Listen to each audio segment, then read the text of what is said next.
How would you like to be able to win hundreds of thousands of dollars for your college tuition by the way of college scholarships? Well, today I have the blessed opportunity to talk to a young lady who did just that. And actually, she didn't just win several $100,000. She won approximately $1 million in college scholarships when she was at the young age of a high school senior. And so today we get to talk to NiA Grant, who is the cash college coach or the college cash coach. Forgive me for messing that up. But I want to learn about her story. I'm sure you all want to learn about her story and see how she also provides services to other people so they can win college scholarships and able to avoid student loan debts because everybody hates student loan debts. So how are you today, NiA? Hi, Kamari. Thank you for having me. Blessed and highly favored. Thank How are you for you? coming. Good. I see you're doing big things out here. Thank you for taking the time to join us. Yo, thank you for reaching out. It's funny. The internet has a great way of connecting people, so I'm glad we were able to connect today. It makes the world smaller. It really does. It's crazy. In a good way. In a good way. All right, so NiA, you won $1 million.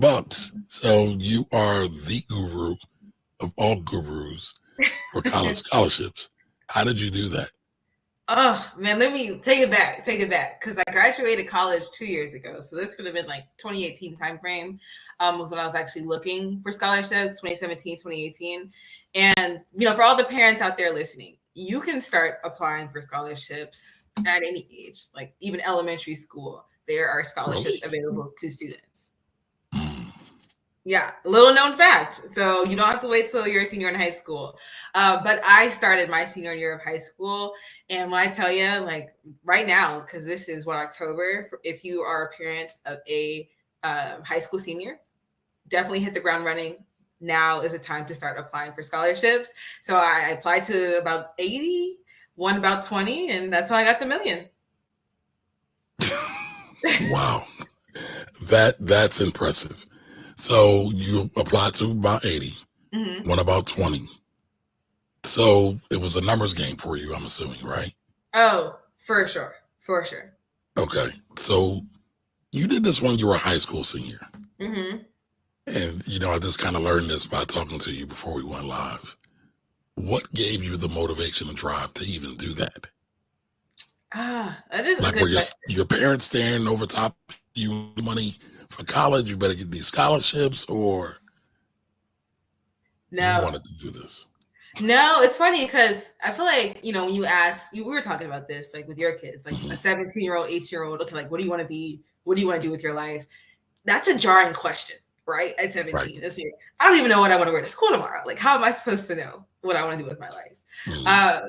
So it's a lot, right? And I can sympathize with students there. But I feel like for me, at least both my parents went to college. So it was kind of an expectation, like that I was going to go to college, honestly. And then my mom, she got a full ride to school. So that was also the expectation. And then I Okay. did not, like, they were not going to pay for school for me. And I know that I wanted, like, the military was not an option for me. I probably would have went to real estate if I didn't get scholarships. So I just feel like there was no other options. Like, you have to figure it out. Like, there's nothing. So that's really what drove me. Okay. And what school did you go to? I went to Clemson University. So go Tigers. Now, what made you go to Clemson? Well, I'm from the Atlanta area, a little south, because I know people are very particular about saying they're from Atlanta. But I wanted to be a chemical engineer, and Georgia Tech was way too close to home. And Clemson has a really good engineering program. So I got a full ride as well. Like, that definitely plays a factor. And I went to Clemson, and I was a chemical engineer for like a semester. And then I switched to chemistry, and that's what I got my degree in. Wow. So, yeah, clearly your parents are smart and they made you smart. So you got all the good genes. Oh, yeah. Now, what do your parents do? So my mom, well, now she doesn't work. She was disabled, but she was a computer science major, and my dad was the aerospace engineer.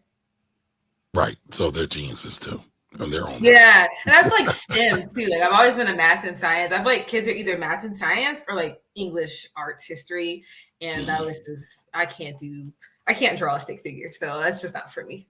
I mean, but do you need to now with AI and ChatGPT draw a stick figure and it'll just do it? That is true. That wasn't around back when I was looking or as prevalent, but now, yes, that is true.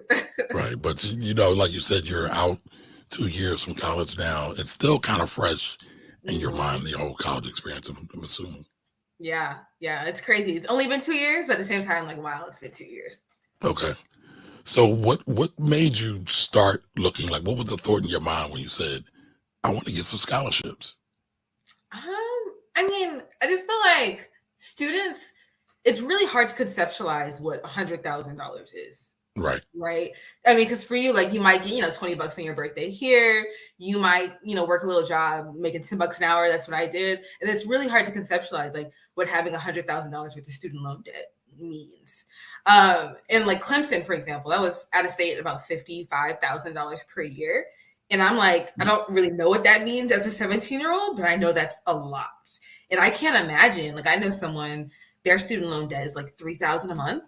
And, depending upon the job that you get, or if you want to be an entrepreneur, like $3,000 a month just for student loans that does not, cover your housing, your food, whatever. That's a lot of money to just be a lot of money. Yes, a lot of money. So I feel like for me, it's like, I want money. I want it to come in. I don't want it to go out. So just having that simple mindset really helped to motivate me.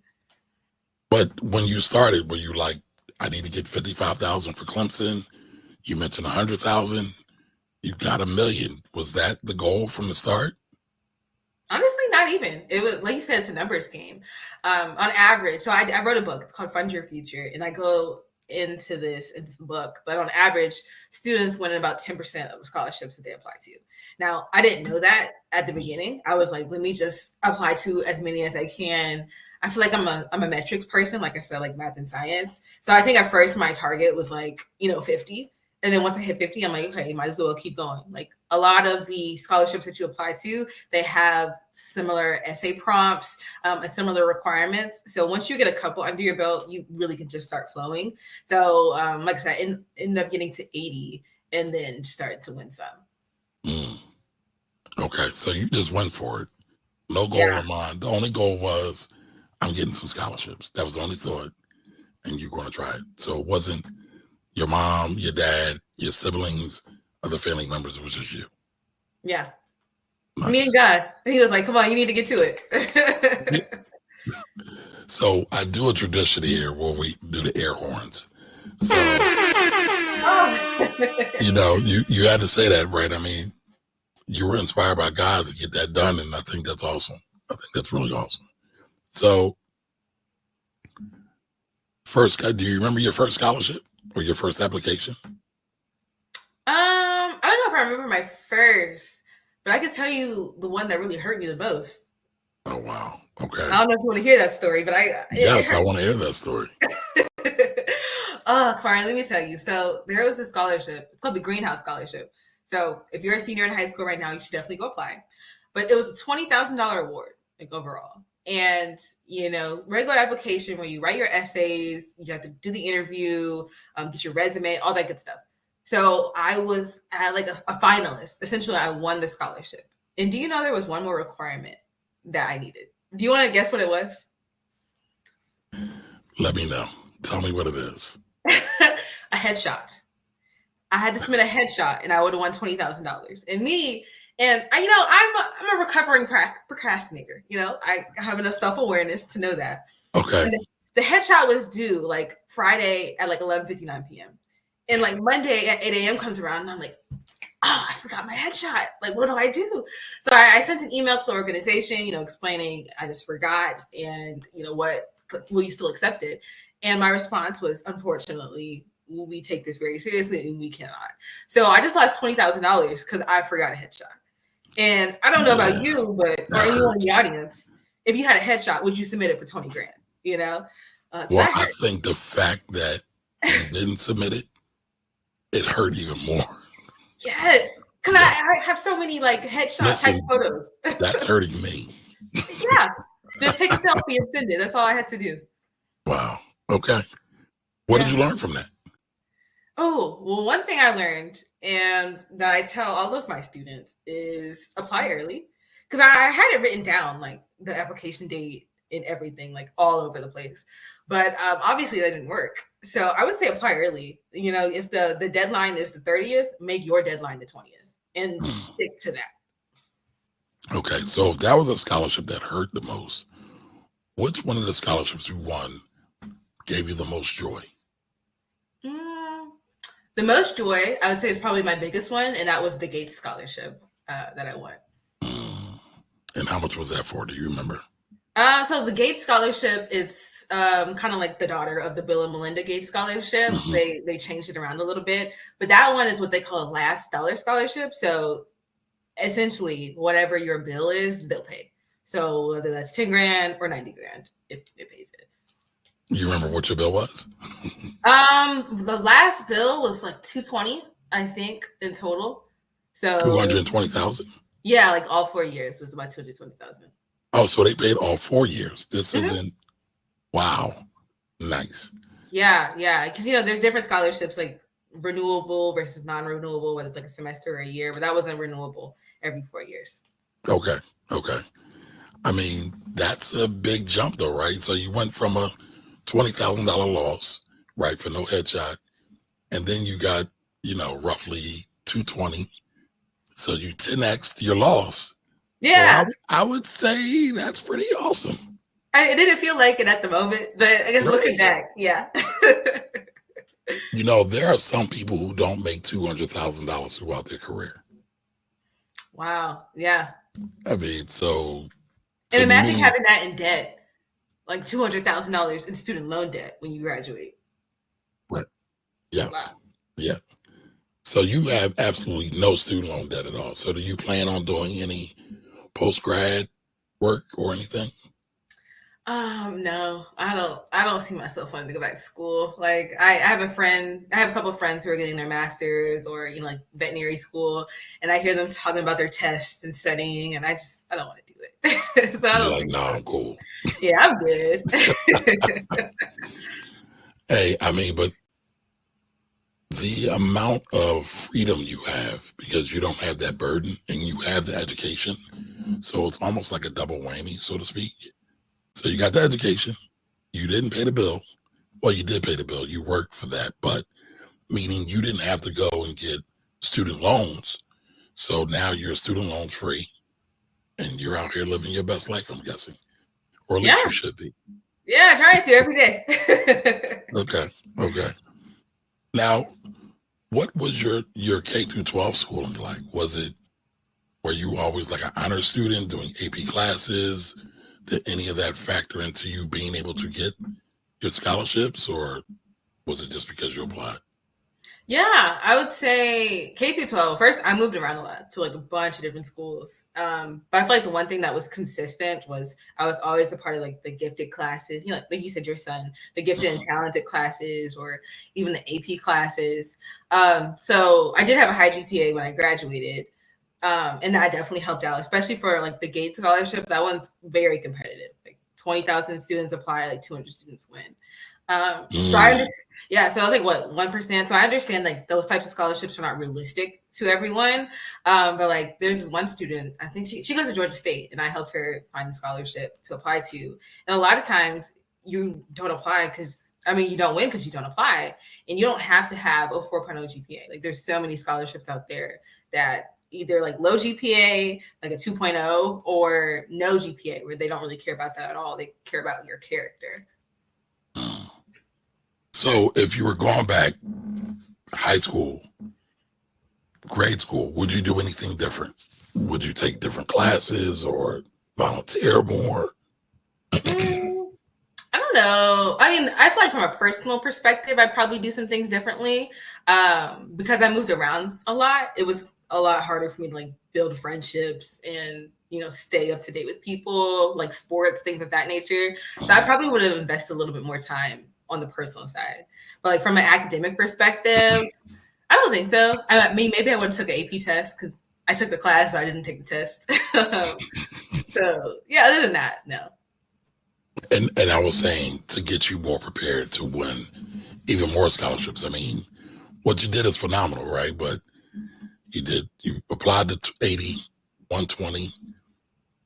Was there anything you said, well, dag, if I would have just taken this class or done this extracurricular activity, I could have won 25 or I could have won 30 or 40? Anything ever? I don't think so. No, because I was a part of more so like extracurricular, like National Honor Society, volunteering. Oh, I did work a lot in school. I had 3 jobs in high school. So I Wait, feel like, what? yeah, yeah. So having that really helped my story. And I feel like how you win scholarships is you need to tell a story. Like I think you said you were watching, was it All Rise you're watching right now? No, I was watching Reasonable Doubt. I was talking Reasonable about. Doubt. Okay. So if you just think about whatever your favorite TV show is and like what is the storyline of the episode and that what like entices the audience. And that's really what scholarships are about, like whether it be through your essays or, there's video scholarships out there. If you don't like writing essays, you need to be able to tell a story. So as long as you can do that, you can really win scholarships. And so you were able to tell stories and clearly win these. So how did you learn how to tell stories? I mean, I have so many questions. I'm sorry. No, continue. Ask them. Ask them. How do you tell a story? Like literally, if you read your favorite book, like you have a plot, right? You have your main characters. You have your beginning. They like to call it like a hero story. So like something bad happened. You have that peak of the movie where it's like, oh, it can either go bad or it can either go good, and then you have the ending of your story. So it's literally like that. And everything that you've watched, everything that you've read, everything you learned in your English class, like just apply that to your life. And in my book, I talk about the 3 paint the picture prompts, which is basically the most common prompts that scholarships ask for. So the first one is your struggle to success essay. So like, what is a hardship that you've overcome in life? And this is not a trauma dump section if you don't want to share, but it could be something small like you failed a class and then you ended up with a B. Anything like that, where you can really tell the readers your tenacity and your integrity and all these great things, but you can communicate that, right? Like via a story. Wow. Okay. And so again, you're a high school kid, senior, and I guess you learned all that in school. School and YouTube. I tell you, YouTube University is a real thing. Yeah, that's the second time you mentioned YouTube University. So I guess you consume a lot of YouTube University. Oh, YouTube is my favorite platform. Like if you look at my watch time, I probably spend like 3 to 4 hours a day watching. That's pretty cool. That's pretty cool. So all right. So you said you worked 3 jobs while you were in high school. Mm-hmm. What kind of jobs were they? Have you heard of Quick Trip? Yep. Okay, so I don't know. I don't know if station. they're up north. I thought it was just like south. Well, I've seen QT, Quick Trip. Like I go to Kansas. Well, I used to go to Kansas pretty often. Okay. I know they're in the South a lot too. Yeah. Okay. Well, yeah. So I worked at Quick Trip, and man, that was a job. Like you do so much work at Quick Trip. So you're behind the counter, just bringing stuff up, stocking shelves, pumping gas. They make you do everything. Wow. Okay. Yeah. We gotta talk about that. That's a lot. Okay. So I worked at Quick Trip, and then so I did dual enrollment. So you asked me like, what's something that I would change? I don't think I would change anything about it. Maybe I'd take like more extracurricular like college classes, but if dual enrollment is offered at your student's school, definitely take advantage of that because it's free college classes, and those college classes can count to your 4-year university when you graduate. So definitely do that. But when at my dual enrollment college, I was a tutor, and then I did private tutoring. So those are my 3 jobs. So you were a tutor, you worked Quick Trip, and what was the other job? Private tutoring. So I would offer services to others as well. Wow. Okay. I guess you're young, so you got plenty of energy. Like, man, I'm old. I'm just tired listening to the story. Like, I couldn't keep up. That's so awesome. That's so amazing. So what made you work 3 jobs? I mean, was it just for money? What, you wanted to be independent on your own, or? Probably some of that, and the other ones kind of just fell into my lap because like the one job where I was a tutor at the college, I think like one of my professors approached me and was like, there's this position, you should apply for it. And then the second job, the private tutoring, also came from that because the students, you have like your hours whenever you're tutoring for a college, but then they would also Right. approach me like, okay, do you offer any additional services outside of that? So I'd say those two probably just came. And then the third one, I mean, every high school student, they want their own stuff. And then, Right. mom's like, well, you can't have that because you can't Right. pay for it. And I'm like, yes, I can. So you get a job. There you go. There you go. Yeah. And so walk me through how you went about finding your first application. I know you said you don't remember it, but like what was the process you went through to say, Yeah. I'm going to look for these applications or these scholarship applications and then apply? Well, what I like to tell my students now, for any parents that are helping their students or any students watching this, definitely go to your counselor first. Now, unfortunately, most counselors are understaffed and overworked, so you may not be able to get the Overwhelmed. best Yes, absolutely. resources. Yeah, very, very much overwhelmed. So definitely go to them first and see if your local school has any scholarships or local county. But then bold.org, that's a really good website that I like to refer my students to. And then What was that there's again? Bold, BOLD. BOLD. Okay. Yeah, bold.org is a good one. And then also scholarships.com. Like you can find some scholarships there, especially like the bigger ones. And then there's this app called MOS, and it's like an app on your phone where you can apply to scholarships. So I know students are, usually on their phone a lot. So you can look for some scholarships there. But I would say those are like the three websites. And then local community organizations. So think all your NPHC fraternities, sororities. So Delta Sigma Theta, Alpha Kappa Alpha, Omega Psi Phi, like, they all offer scholarships. So one of mine was like a county Delta Sigma Theta scholarship. So you can literally just look up that organization, type in scholarship in your county, you can find some. So did you pledge Delta? I did not, but I won a scholarship, so I'm grateful. But no, I asked that question because a lot of times people think in order to get the scholarships, you have to pledge the fraternity or the sorority, and a lot of times that's not true. No, that's definitely one of their pillars is the philanthropy and helping out students. So Yes. yeah, definitely take advantage of it. Okay. Good. All right. So you found these scholarships. You said, I'm just going to write an essay. I mean, was your mom like, oh, this is free money, so I'm just going to jump in? Oh, my mom? No, when you went through this journey to start finding these scholarships, was your mindset like feet first, and I'm going for it? I mean, yeah, kind of, because I think you had said this on my page, like you wish there was somebody like me. Like I didn't see I any do. I didn't see any education influencers out there. This was back 2017, 2018 when I was applying. Like that didn't exist. So when I tell you like YouTubing, okay, how do you write an essay? Like what kind of scholarships? Even understanding like college applications. How do you communicate to a college? How do you ask the college for more financial aid money? Like how do you see like their alumni usually offer scholarships. So if you look up the college you want to go to and you put alumni scholarship, like that could be out there. So I feel like it's really turning over every rock, advocating for yourself. I think that's something you really learn even in the scholarship application process that carries through you with you throughout life. And so, I'm getting old. And so I tell people I'm getting old and crotchety, right? And so it's like, stay off my lawn, stuff like that. Uh-huh. But a lot of times people really dog the youth. And I always try to say, the youth really aren't that different than from what we were doing, right? Mm-hmm. And so we should give them more grace. And so just to talk to you, you're very inspiring. Do you feel other teenagers, high school seniors have the same energy, or you were just super special?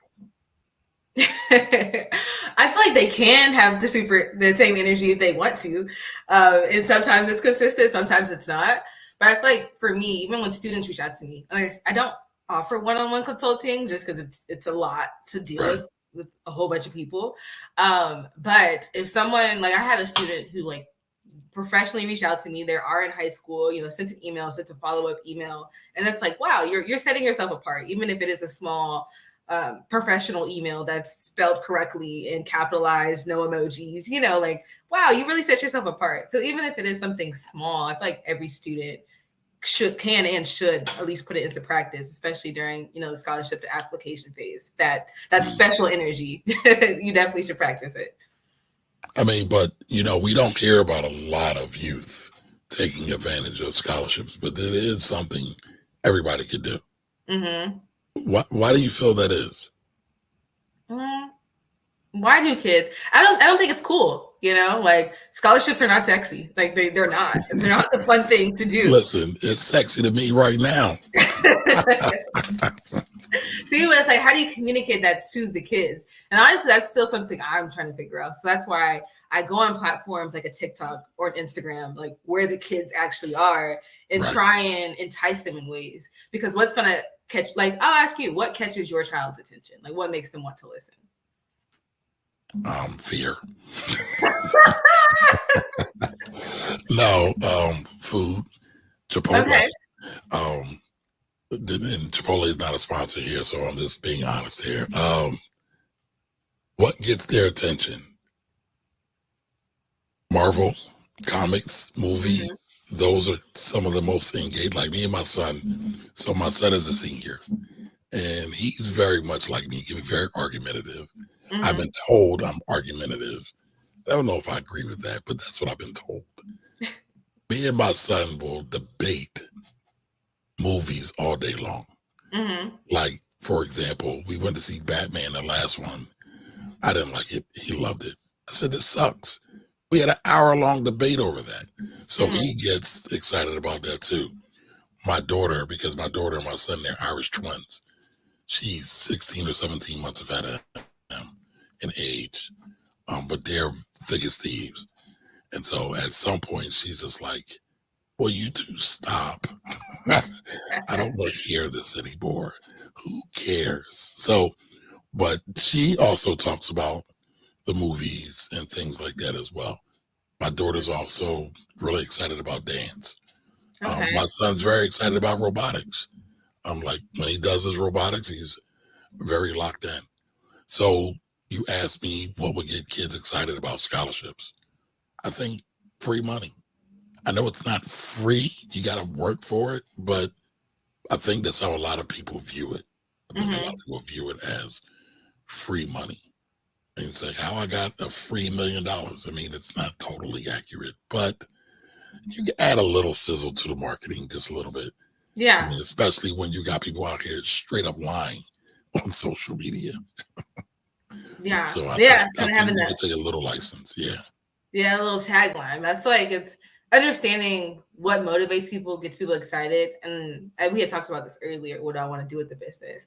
I love to have, you know, speaking engagements or webinars or actual like classes that I host where it's more interactive and you can, you know, kind of have like that movie debate, right, with the student on a personal level or even a group level where it gets everyone engaged. Because I feel like, especially at this age, you know, in high school, you're kind of impressionable. So if you see, you know, a couple of people actually doing it, then you may be more motivated to do it yourself. I mean, well, here's an idea, and it will probably take some research. But is there a way to figure out what famous people got college scholarships? I feel like if they're a part of the organization and they're notable alumni, that's a good place to start. So like I said, one of the Gates, Horatio Alger and UNCF, those are my big three. So definitely I feel like I can reach out and see if there are any notable alumni of the scholarship programs. So if you did a series on that, like, well, this is who they are, this is what they got, this is what they're doing, you know, and it could work wonders for you, I feel, in a lot of ways. Because you make really good content too. So I think you definitely have a promising career ahead of you, no matter what you do. No, I appreciate that. That's a good idea, though. I'll have to write that down and try and do some research there. Yeah. I mean, like, because everybody talks about Bill Gates dropped out of Harvard. Zuckerberg dropped out of Harvard. Like, everybody talks about that, but who paid for their Harvard tuition? That part. Zuck didn't come from money per se. Bill Gates' dad was a lawyer. His mom was a teacher. He had a couple dollars. I don't know if they saved for it. I don't know what they did. But I mean, you have a lot of notable people who made it through school and that tell their story, and I bet you could find some of those and use it for some of your marketing. Yeah. Yeah, it's like anything to get the kids excited about wanting to do this. And that's, of course, if they want to go to college, because we were talking about this before, like Right. college is not the only way, but I think it's a great way, like not only from an education perspective, but also from a networking perspective. You're surrounded by like minds, and you could be surrounded by some great people and great connections that you're building as well. Right. And I was telling you, like, I look at college a lot different. A lot of people, especially a lot of folks in the Black community, we have a very, I don't know how to put this politely, but we look down on education a lot of times. And I'm generalizing, so this isn't everybody. But I see people say, well, college is a waste of time. But when you look at society, the society we live in now, every job that has a big impact on society requires a college degree. I don't care if that's law, medicine, architecture. Let's use those big three. They Mhm. all require a college degree. Will it change at some point? Maybe, maybe. But I also feel like people look at college strictly for a paycheck. How can I get the most money, the most bang for my buck? But nobody's really talking about how to refine your mind. And that's where higher education came into how to refine your mind so you can think clearer. And I feel like this, I don't know if you call it rebel against education or like an interest in education. And it's not just in the Black community, it's everywhere. We're seeing that. We're seeing kind of the dumbing down of America. We're not seeing people with critical thinking skills. Mm.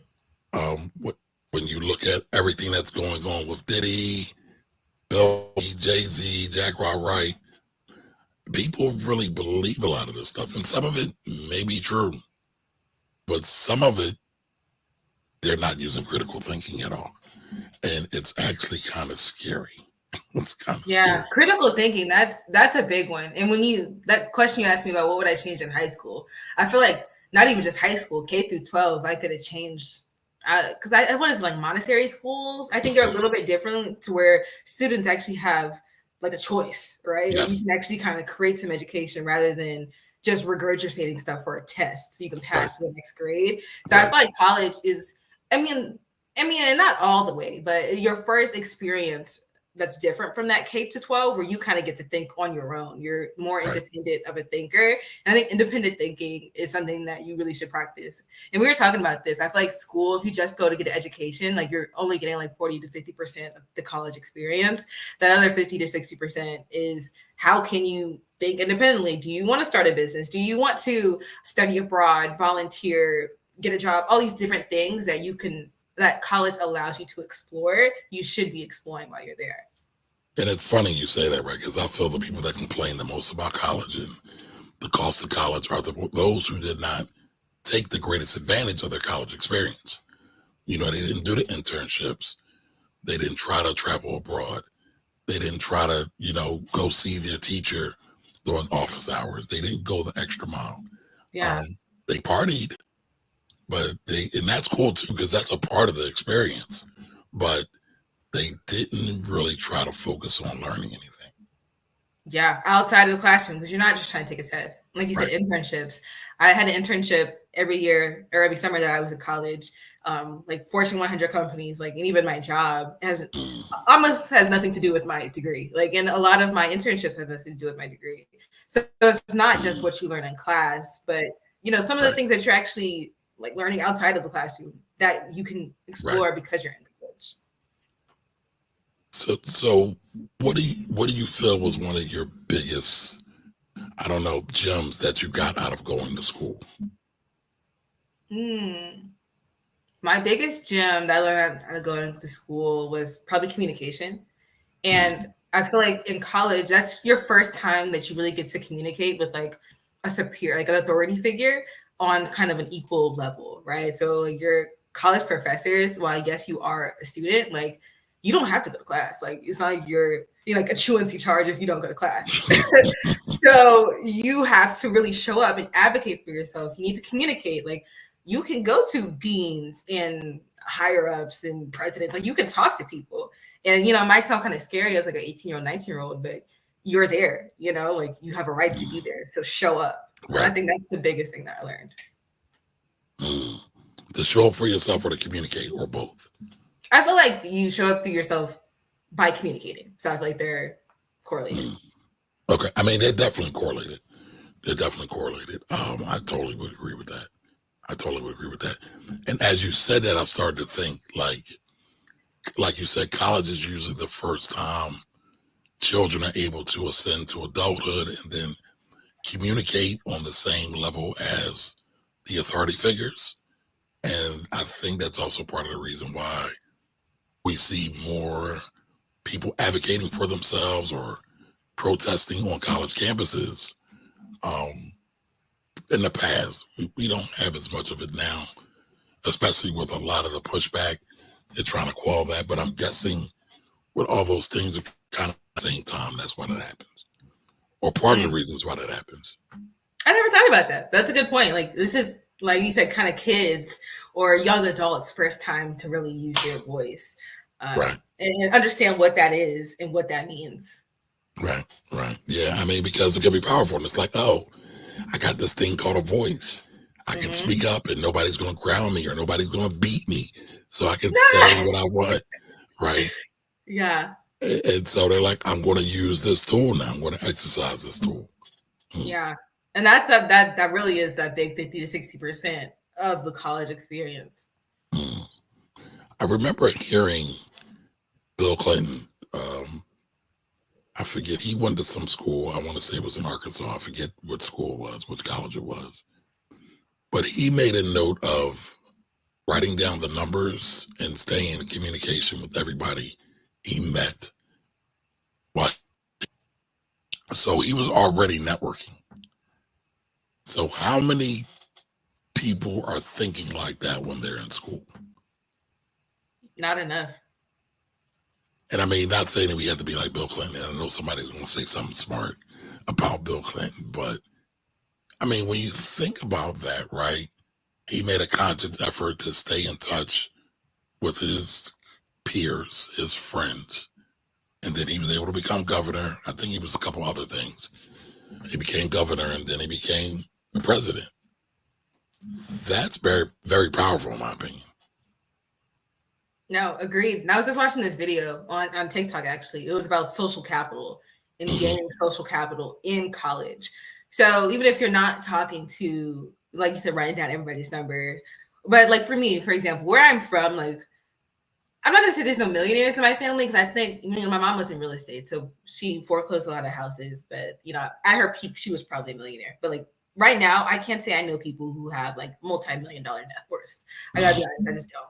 But going to Clemson, there are some people where that's the norm. That's the regular, and It's like people that you wouldn't normally have access to, you can have access to. It's a level playing field.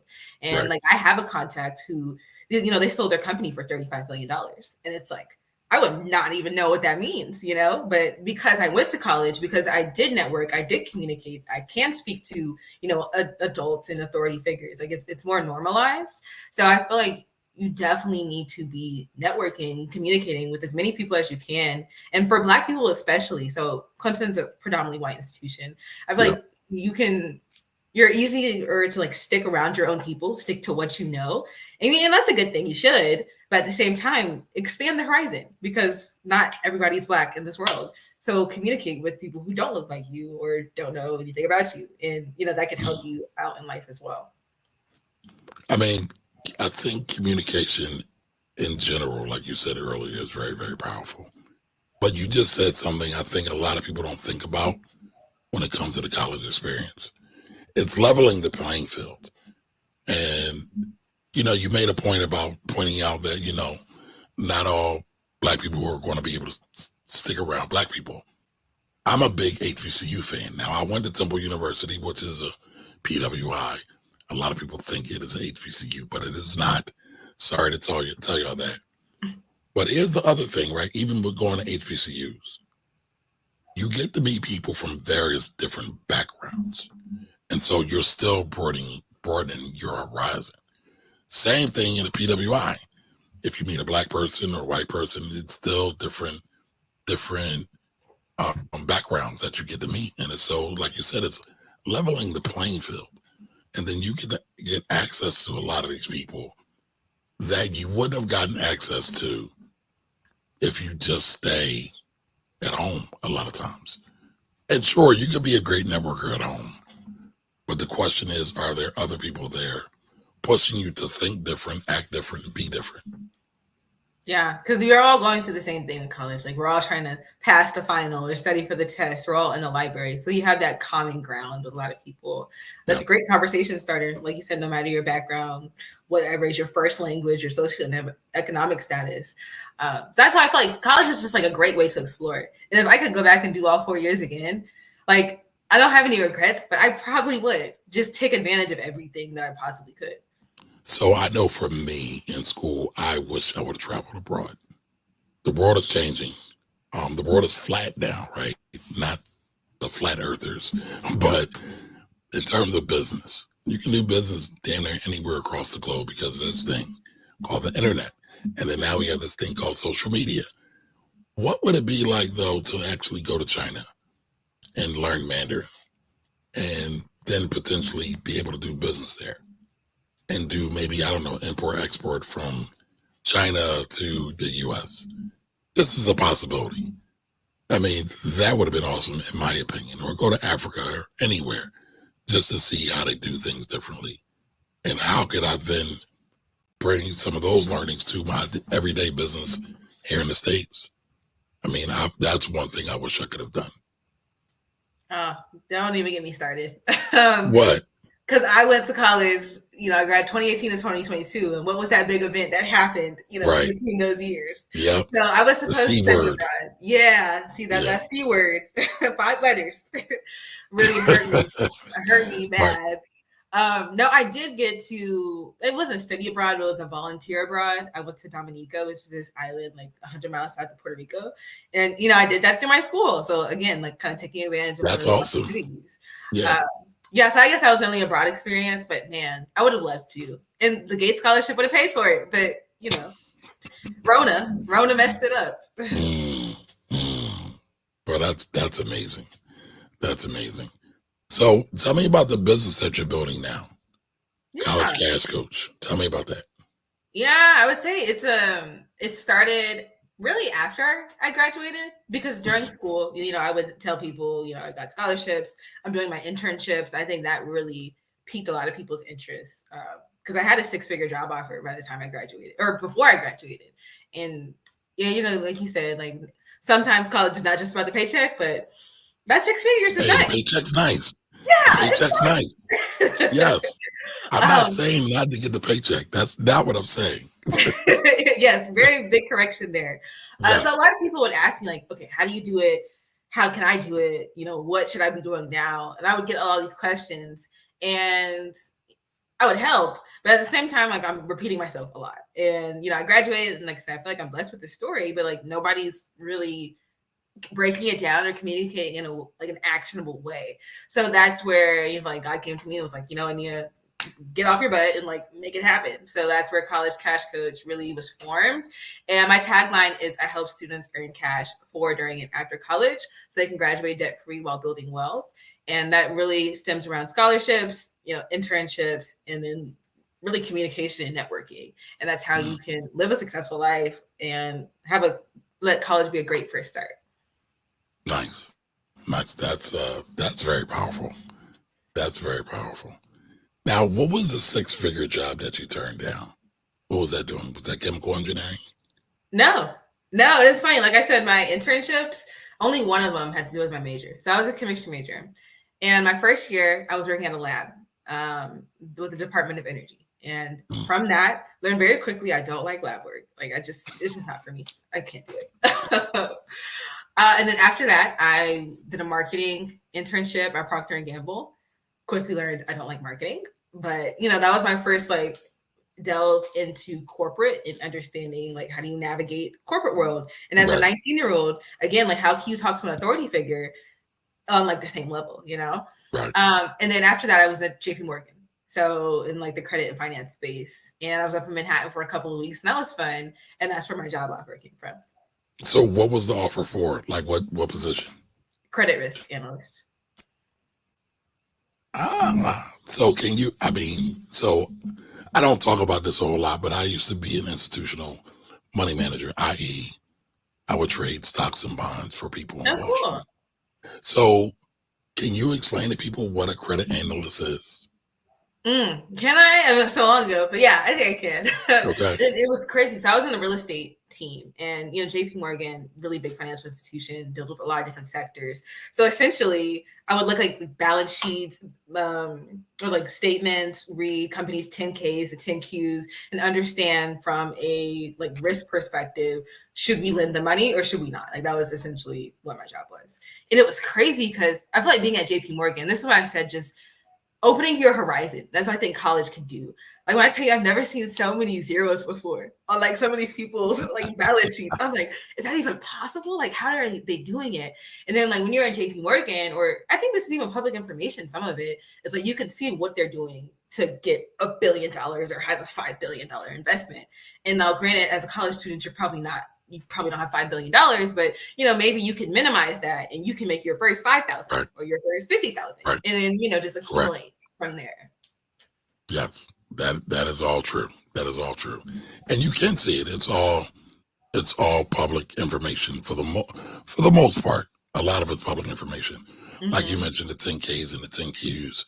You're reading those. That's all public information. So I tell people all the time, if you want a cheat code to do stuff in business, read a 10Q or a 10K of a publicly traded company that is similar to yours or what you want to do, and you will glean a lot of things from that. You will glean a lot of things from that. Yes. Yes. That is such a great experience, though. Why did you turn it down?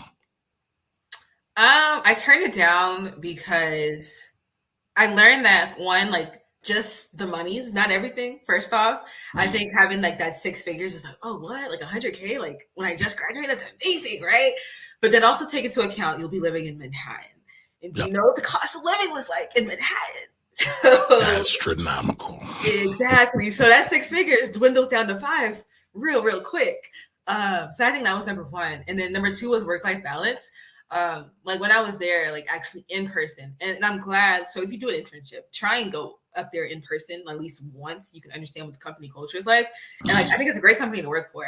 But this was at the same time, I think there was like an article about Goldman Sachs, like first years working like 100 hours a week. So I think they burn out. A lot of them burn out. Yeah. And I think in my contract, it said like 60 to 70 hours per week. And when I was there, like people would show up at 8 a.m. and then leave at 6 p.m. And they would look at me crazy for not having those hours. And I'm just like, I can't live like this. And then I feel like as well, I was really just doing it for the name. Like, I think it's a great name to have attached to you. That name can open a lot of doors. But I'm like, I had the internship there. That's a name enough. Like, I don't need a job. It was just a lot. So basically, you chose your life. You said, I don't want to do these crazy hours. We already see what this has done to people. No need to just run after the cash. So I applaud you for that. That is so dope. And it's funny, you can, by knowing that adds just so much more money and value to your personal brand. It's crazy. A lot of people don't understand that. Yeah. And it's true because you don't need just the base salary. There's so much that goes into, even when you are a senior and getting ready to get a job and you're considering offers and negotiate. You should always negotiate your job offers, but just understanding what the full package is, and that includes your lifestyle. Yes. And taxes. Nobody factors in taxes. Taxes in New York are crazy. So you can teach me a thing or two about that, because, oh gosh. Anytime. That's easy. I do that for free. So what's next for you? So you got Cash for College. You're the Cash Money Coach or the Cash College Coach. I keep saying that wrong. I got to get that right. I know it's a tongue twister, isn't it? A little bit. But I like it though, right? You got the whole alliteration thing going on. But what's next for you? What do you want to do? I really want to see where this can go. College Cash Coach definitely is my baby. I definitely want to impact as many students as I can. I love to help, maybe students get $1 million in scholarships. I think $1 billion would be like my target because that's great. That'd be like 1,000 of me's. I'd love to recreate that. And then outside of that, like I said, I bought my first house like right after I graduated because I was able to use a lot of the money that I learned So wait a minute, earned did from you use college. your scholarship money to buy a house? I call maybe a little bit of it. I don't think it boils down like that, but like a refund check, for example. Are you familiar with those? Mm.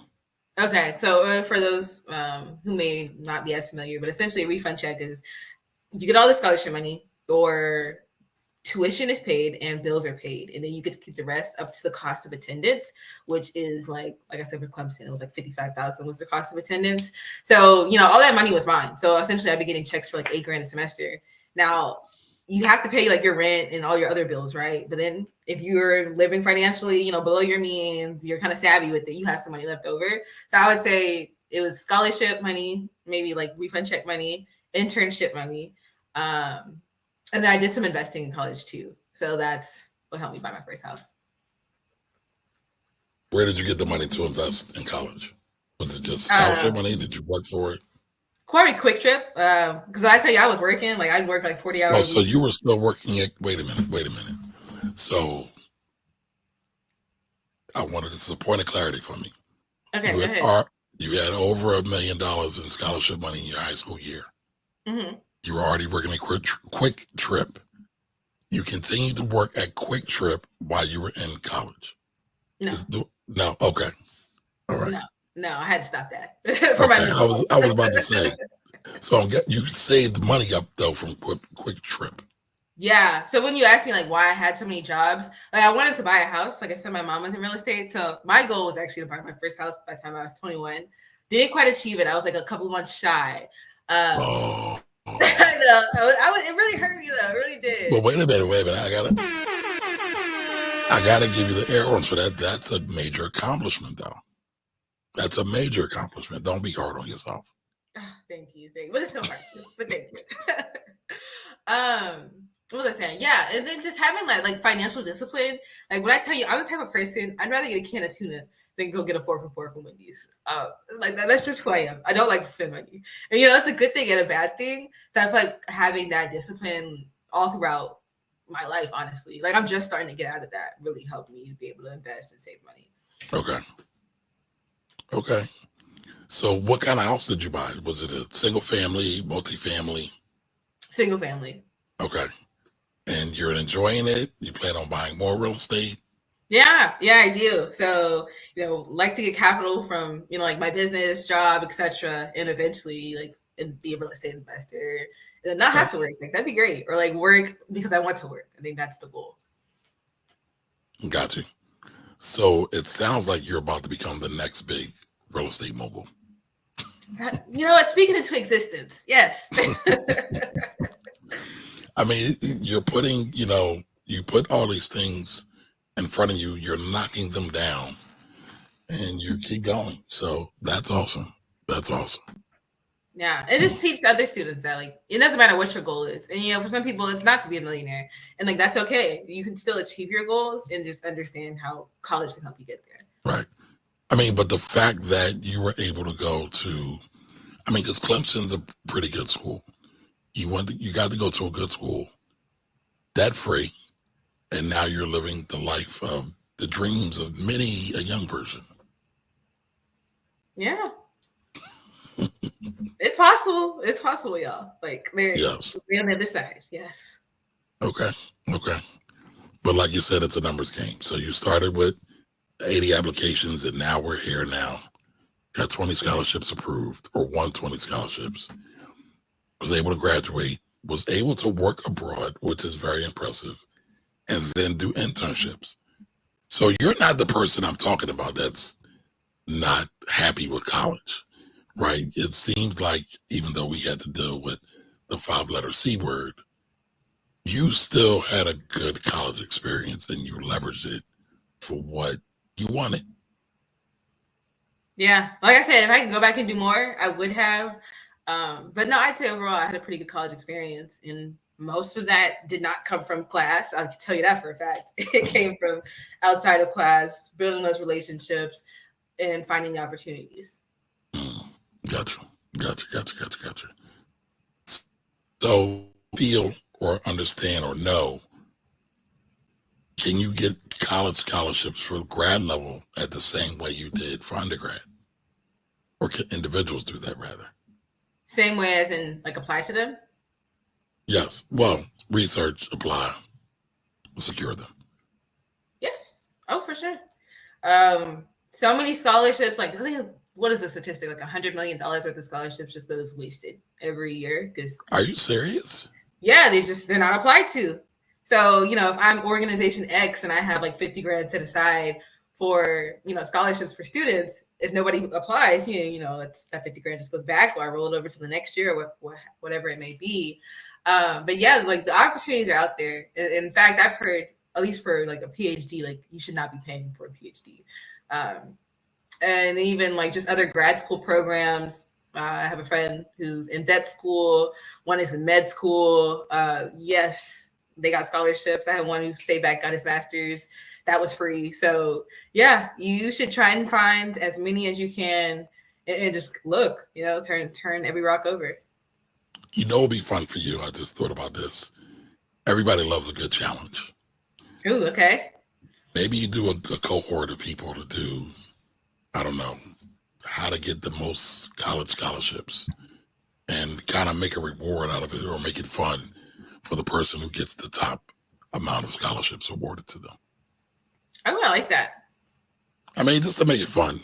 Yeah. Yeah. And they have like that friendly competition, because like iron sharpens iron. So if we're all doing the same thing, Right. Right. I mean, so yeah. So maybe you can do cohorts. That might be fun. And charge them for it at the same time.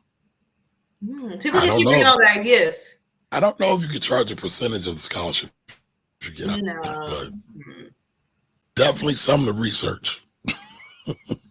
Yeah. And that's like as far as finding an offering. And we kind of talked for the past hour about my story, right? So it's not just scholarships, but then how can you use basically the freedom of not having to pay for college to maximize your college experience? I think that's really what I teach. But in order to do that, like you have to have no debt. So I think that's definitely the first place to start. Well, give me an example of that. What do you mean when you say having the freedom of no debt to fully experience college? Like, for example, when it comes to, like kind of like where you're going to live, right? When you're on campus. So at least for Clemson, freshmen, they had to live on campus. It's your first year. After that, you didn't have to, but living on campus is very expensive. Like, I don't know if you break down the monthly rent, like sometimes it's even more than living off campus. Now, I didn't have to worry about paying rent because my rent was paid, so I could live wherever I want to live, and I could have a better experience and really maximize more opportunities versus you only have, a very small budget. You got a penny pinch and, worry about what you're going to do. So when I say freedom, I say you don't have to budget as hard. You don't have to penny pinch as hard. Like, you can skip work, right? And you can go to that networking event, or you can do that study abroad for a semester and not worry about having to work and not make income for a semester. So that's why I say the freedom of not having to worry about debt. Gotcha. I mean, that's amazing, right? Because like you said, a lot of people don't think about where they're going to live. But everybody goes through that same story after the freshman year. Oh, I have to find an apartment. Oh, I got to find a house. So you got to search for it. Depending on where you're at, right? Because New York, if you're overseas in London, it gets really tricky finding housing. And I don't think a lot of people realize that. Yeah. And how competitive it is, because Clemson, there's really nothing there but Clemson. So everybody's a college student. Everybody's looking for housing. So you literally have to secure your apartment like within a month of being at school, like the previous year beforehand. So it gets competitive, especially with that housing aspect. So now you probably need to go buy some real estate around Clemson. Oh, see, you already know my next steps. Oh, sorry if I let out the secret. Well, no, I appreciate you coming on here, NiA. you kind of confirmed what I thought, but you made it real. You made it real, and I think it's real for a lot of people. And I have no doubt you'll be successful with this because a lot of people need help. I mean, the market, I see people doing a lot of things around student loan debt, but what can we do to be preemptive and not get student loan debt in the first place? College scholarships. So yeah, I believe I got faith in you. Well, thank you. I appreciate it. So before we go, where can everybody find you at? So you can find me at College Cash Coach on YouTube, TikTok, and Instagram. And I'm on LinkedIn. Man, So follow. I would have been. I wish I would have known that. I would have been What? telling everybody about that. So you have a YouTube channel, which is College Cash Coach. Ah. All right, everybody, charge it to my head, not my heart. I should have known that. Yeah, I'm trying to get to 1,000 subscribers, so definitely go and subscribe. Okay, so how long have you been going at it? YouTube, like I'm just about to post my first like official YouTube video. I feel like I focused more on Instagram, and then now I'm branching out to TikTok, and then I want to get to YouTube. Okay. All right. Well, I want to help you get to your first 1,000 because then you can start to monetize. Yeah, that's the goal. and not to be a Debbie Downer, but YouTube monetization doesn't really matter. Sorry. Oh, really? Why you say that? So it depends on what you want to do, but for the most part, all the big people on YouTube don't make real money from YouTube monetization. Or I should say, let me back that up. They make big money off YouTube, but their biggest money does not come from YouTube. Mm-hmm. Their biggest money comes from their products and services that they're offering. So consultations, whether it's merch, whether it's brand deals, not actual YouTube monetization, because the YouTube monetization comes from YouTube advertising. Mm-hmm. And that, ebbs and flows. So just like everything else. But once you figure out, let's say you want to do, 4 cohorts a year, winter, spring, summer, fall, you get 5 people in each cohort, $2,000 a piece. That's $10,000. And I'm just throwing numbers out there, y'all. Don't be trying to count our money. But that's $40,000. It'd probably take you forever to make $40,000 on YouTube monetization. And you could probably do that relatively quickly. Yeah, I've heard that. But I feel like YouTube too is, first of all, like I said, it's my favorite social media. It's a lot of work to create these videos. Like I can create TikToks a lot faster than a YouTube video, but it's a great way to have that long form, like education, sit down and listen for 30 minutes. Whether like TikTok is like, I got to do 45 seconds or, 2 minutes here, 2 minutes there. So I feel like it's that good platform too. Especially like you said, practicing my public speaking. I think it's a great way for me to do that as well. But here's the thing. If you like TikToks, you can take your TikTok skills to YouTube and do YouTube shorts. Mm-hmm. I mean, you only get 60 seconds, where YouTube, you get a little bit more time, but it's very similar. But you can do both, right? You can do both. So, all right. Well, let me know what else you need from me, and I will be more than happy to help on this journey. No, I appreciate it. Like I said, let's get to 1K on YouTube. I think that's a really big goal of mine. So okay. All right, everybody. So please go on over and find NiA at College Cash Coach on YouTube. College Cash Coach on YouTube. Again, College Cash Coach on YouTube. Everybody go follow her. And tell her Kamari sent you. Thank you. All right, so we'll have to talk about this more. We got to talk about, do you talk about student loan debt at all, or have any thoughts on it? I don't know anything about it, so I feel like I really can't educate people. Got you. All right. Well, until the next time, I appreciate you coming on. No, thank you so much. Have a good night. You too. See everybody next week. Finance Trouble. I'm back on track, 8 p.m. Later, y'all.